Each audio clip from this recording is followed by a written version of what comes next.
Members, thank you, Madam President. I listened to the debate very closely today on the floor, and there are several things I found very striking. First of all, you had opinions on both sides of the aisles that mirrored each other. That we learned today that everybody is concerned about the health care of all Californians. We also learned that we have different views on how to get there, but the goal of getting there, I think, is shared by everybody who spoke on this floor. In their remarks, each person talked about how important it was to them and how they want to achieve the goal. And while I can't support the bill today because it is only 38 pages, there's no funding in it, it still has lofty goals that many of us would support under the right circumstances, perhaps with funding. I find it difficult to make promises to people in my district and lead them to believe that I've solved a problem for them when the bill is so thin. And so it's very difficult for me to support that. But on the flip side, what I'm very encouraged by is we heard health care professionals on this floor from both sides of the aisle stepping up and offering to come together for a solution that we all can support.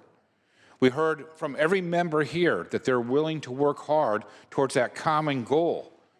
And there's no rush for us to get this over and punt it to the Assembly, only to allow the Assembly to put in the necessary elements, which I think there isn't anybody on this floor that actually believes that the Assembly is going to put the necessary elements in it. It's going to die a quiet death over there. We can all go home and say that if we felt like we did something.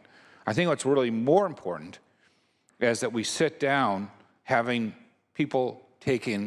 senators spoken so clearly and distinctly about their interest and care for their constituents, and pull together and come up with a real plan that we can fund, that we can afford, that would give the most access to all our constituents, as opposed to taking something that's very narrow. I've said this before, and I'm going to repeat it again because I think it's important. When I was a young man, I went to purchase a car, and I took it to my mechanic, and he had a poster. He said, "Quality parts, fast service, low price, pick two." And I think that we need to be thinking, before we start promising the people of the world tomorrow, they should ask us what we did for them yesterday. We have failed to fully fund the programs that we're already committed to. We have failed to ensure that they fully have access in rural communities to doctors and services. Let's pull together. Let's not be flip with this. Let's actually deliver on our promises. Let's go home and feel good that we actually did something. We just didn't talk about it, because talk is cheap, action is difficult. I urge all of you to pull together and work on this issue together. I'm committed to it. I voted for it once before. In fact, I was the only Republican on this floor to vote for it because I felt so strongly about it. I want to work with you. Many, if not all of us, have crossed party lines at one time or another when we felt strongly about an issue.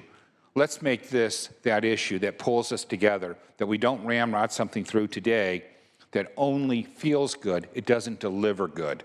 I urge a no vote.